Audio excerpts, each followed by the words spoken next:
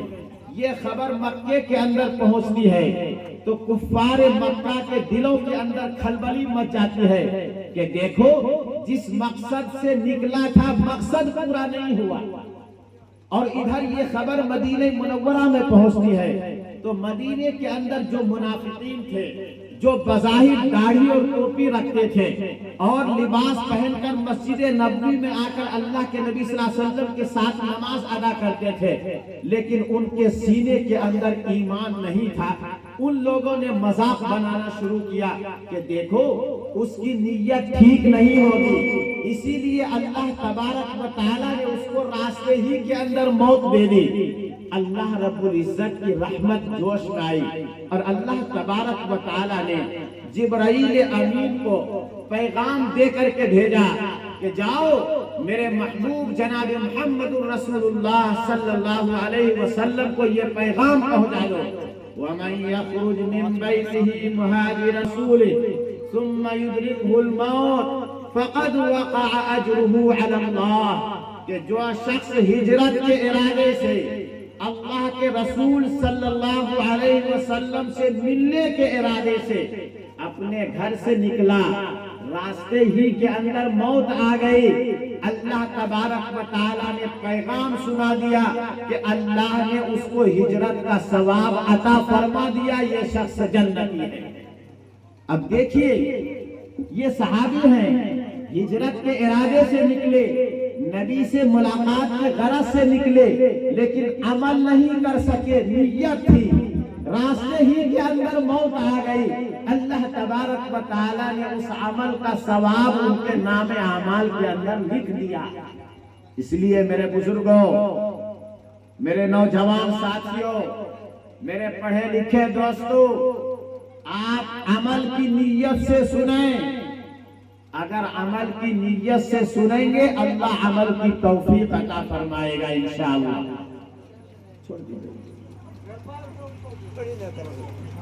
سنیے اللہ کے نبی جناب محمد الرسول اللہ صلی اللہ علیہ وسلم نے ارشاد فرمایا کن فی الدنیا کأنک غریب او عابر سبیل، دنیا کے اندر اس طرح زندگی گزارو جیسے کوئی مسافر زندگی گزارتا ہے، راستہ چلنے والا زندگی گزارتا ہے۔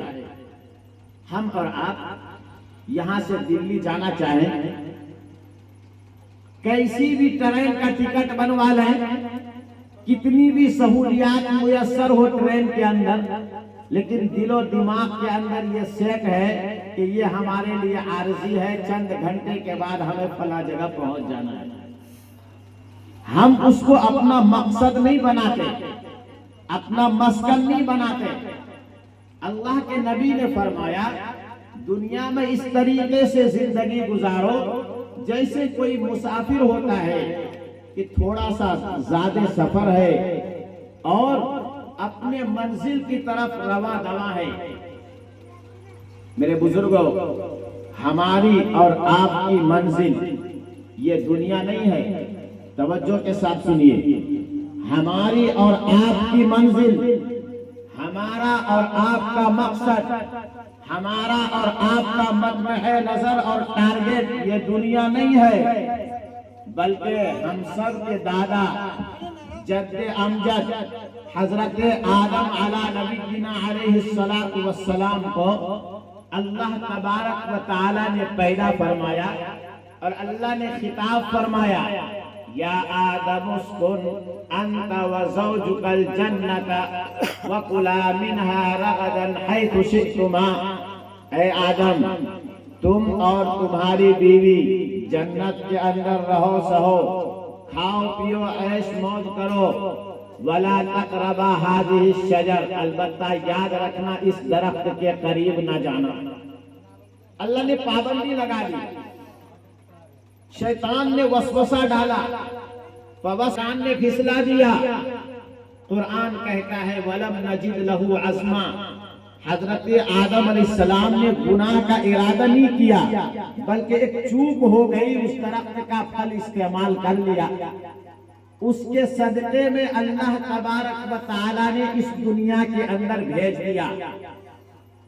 تو ہمارا اور آپ کا اصلی مقام جنت ہے، جہاں ہمارے جد امجد حضرت آدم علیہ السلام کو جو ٹھکانہ دیا گیا تھا جنت، وہ ہمارا اور آپ کا اصلی گھر ہے۔ اسی لیے علماء نے کتابوں میں لکھا ہے کہ انسان کی زندگی کے اندر 6 سفر ہیں۔ کتنے سفر؟ 6 سفر۔ پہلا سفر ہے کہ جب اللہ تبارک و تعالی نے اس کائنات کو نہیں بنایا تھا، یہ دنیا کا نظام شروع نہیں ہوا تھا، اللہ نے جب سے دنیا بنی ہے اس وقت سے لے کر قیامت تک جتنے لوگ آنے ہیں سب کو چوٹیوں کی شکل میں ایک جگہ اکٹھا کیا، اور اللہ تبارک و تعالی نے ان سے ایک عہد و پیمان لیا، جس کو ہم اور آپ مولویت کی زبان میں، شریعت کی زبان میں عہد الست عالم ارواح کہتے ہیں۔ اللہ نے پوچھا الست بربکم، کیا میں تمہارا رب نہیں ہوں؟ سب نے کہا بلا، کیوں نہیں، واقعتاً آپ ہی ہمارے رب ہیں۔ یہ انسان کی زندگی کا سب سے پہلا سفر ہے۔ ہم نے اقرار کیا ہے کہ اللہ، ہم آپ ہی کو مان کر کے زندگی گزاریں گے، آپ ہی کو خالق و مالک اور آپ ہی کو رزق دینے والا تسلیم کریں گے۔ پھر دوسرا سفر انسان کا شروع ہوتا ہے کہ جب انسان کا نطفہ باپ کے صلب سے نکل کر ماں کے رحم کے اندر جا کر کے جمع ہو جاتا ہے، یہ انسان کا دوسرا سفر شروع ہوتا ہے، جس کی مدت تقریباً 9 مہینہ ہے۔ نہ باپ کو معلوم نہ ماں کو معلوم، ایک قطرہ سے جمع ہوا خون بنتا ہے، اس جمے ہوئے خون سے گوشت کا لوتھڑا بنتا ہے، اس کے اندر ہڈیاں بنتی ہے، جسم کے اعضاء ہاتھ پاؤں اور چہرہ اور شکل و صورت بن رہا ہوتا ہے۔ نہ ماں کے علم میں نہ باپ کے علم میں اللہ رب العزت اپنی کاریگری کو انجام دے رہے ہیں۔ یہ انسان کا دوسرا سفر ہے۔ جب یہ انسان 9 مہینے کی مدت پوری کر لیتا ہے ماں کے پیٹ کے اندر، تو اس کا تیسرا سفر شروع ہوتا ہے کہ اللہ رب العزت اس کو یہ چوڑی چکلی زمین کے اوپر بھیج دیتے ہیں، یہ دنیا کے اندر منتقل ہو جاتا ہے۔ یہ انسان کا تیسرا سفر ہے۔ اس کے بارے میں اللہ رب العزت نے فرمایا الذی خلق الموت والحیات لیبلوکم ایکم احسن عملا، کہ لوگوں، اللہ تبارک و تعالی نے موت کو اور حیات کو اس لیے پیدا کیا تاکہ تمہیں آزمائے کہ تم میں سے بہتر عمل کون کرتا ہے۔ عہد الست کے اندر، عالم ارواح کے اندر جو ہم اور آپ نے یہ اقرار کیا تھا کہ اے اللہ، ہم آپ ہی کو رب مانتے ہیں، آپ ہی کو اپنا خالق و مالک مانتے ہیں، اللہ تبارک و تعالی نے اس کی آزمائش کے لیے ہمیں اور آپ کو اس دنیا کے اندر بھیجا۔ یہ ہمارا اور آپ کا تیسرا سفر ہے، اور یہی سفر سب سے زیادہ اہم ہے، تمام اسفار کا لب لباب ہے۔ پہلے کے 2 سفر اسی کے لیے ہوئے، اور آخر کے جتنے سفر ہیں اسی کی بنیاد پر فیصلے ہوں گے۔ اب اس دنیا کے اندر جو شخص اللہ کو مان کر کے زندگی گزارتا ہے، حدیث پاک کے اندر فرمایا گیا بنی الاسلام علی 5 شہادت ان لا الہ الا اللہ وان محمد رسول اللہ وإقام الصلاة وإيتاء الزكاة وصوم رمضان وحج البيت من استطاع إليه سبيلا۔ اسلام کی بنیاد 5 چیزوں پر ہے۔ لا الہ الا اللہ محمد الرسول اللہ کی گواہی دینا کہ اللہ کے علاوہ کوئی معبود نہیں، اللہ کے علاوہ کسی کی پرستش نہیں، اللہ کے علاوہ اس کائنات کے اندر کوئی بڑا نہیں۔ اور طریقہ کار جو ہوگا، ہم کس کے طریقے کے مطابق اپنی زندگی گزاریں گے، کس کو آئیڈیل اور نمونہ بنائیں گے، اللہ کے نبی جناب محمد الرسول اللہ صلی اللہ علیہ وسلم کو۔ یہ اسلام کی پہلی بنیاد۔ دوسری بنیاد نماز قائم کرنا۔ 5 وقت کی اللہ تبارک و تعالیٰ نے امت مسلمہ کے اوپر نماز فرض فرمائی ہے۔ بزرگوں، بہت آسان ہے محبت کے نعرے لگانا، بہت آسان ہے اپنے آپ کو ایماندار کہلانا، بہت آسان ہے اپنے آپ کو دیندار کہلانا، لیکن عمل زندگی کے اندر آ جانا بہت مشکل ہے۔ نماز قائم کرنا، اللہ تبارک و تعالیٰ نے قرآن کریم کے اندر ارشاد فرمایا وَأْمُرْ أَهْلَكَ بِالصَّلَاةِ وَاصْطَبِرْ عَلَيْهَا نَحْنُ نَرْزُقُكَ وَالْعَاقِبَةُ لِلتَّقْوَىٰ۔ اے نبی، خود نماز کا اہتمام کیجئے، اپنے گھر والوں کو نماز کی پابندی کا حکم کیجئے۔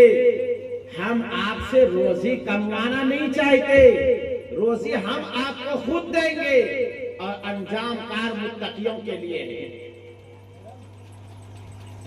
جس رب نے اس کائنات کو بنایا، جس نے ماں کے پیٹ کے اندر غذا عطا فرمائی، جس نے ماں کے پیٹ کے اندر بچے کو روزی پہنچائی، کیا وہ رب اپنے نام لینے والے بندوں کو روزی نہیں دے گا؟ ایک مرتبہ حضرت موسیٰ علیہ السلام کسی بیابان جنگل پہاڑی کے راستے سے گزر رہے تھے۔ اللہ تبارک و تعالیٰ نے حکم فرمایا موسیٰ، یہ جو تمہارے ہاتھ میں عصا ہے اس پتھر پر مارو۔ حضرت موسیٰ علیہ السلام نے پتھر پر مارا، اس پتھر کے 2 ٹکڑے ہوئے، اس کے اندر سے ایک اور پتھر نکلا، کہا پھر مارو، پھر مارا تو اس 2 ٹکڑے ہوئے، اس کے اندر سے ایک اور پتھر نکلا، کہا پھر مارو، پھر مارا تو دیکھا کہ اس پتھر کے 2 ٹکڑے ہوئے، اس کے اندر ایک کیڑا ہے جس کے منہ کے اندر ہری گھاس ہے، اور وہ کہہ رہا ہے الحمدللہ الذی لا ینسانی، کہ تمام تعریفیں اس پاک پروردگار کے لیے ہے جس نے 3 پتھر کی تہ کے اندر مجھ کیڑے کو اللہ نے روزی عطا فرمائی ہے۔ میرے بزرگوں، یاد کیجئے، ہم انہی انبیاء علیہ الصلوۃ والتسلیم کے نام لینے والے ہیں۔ اللہ تبارک و تعالی نے حضرت موسیٰ علیہ السلام کے ذریعے سے ہمیں اور آپ کو اس بات کا پیغام دیا کہ جو رب ایک پتھر کے اندر بسنے والے کیڑے کو ہری گھاس اس کے منہ میں دے سکتا ہے، اس کو روزی پہنچا سکتا ہے، کیا وہ پاک پروردگار امت محمدیہ کو روزی نہیں دے سکتا؟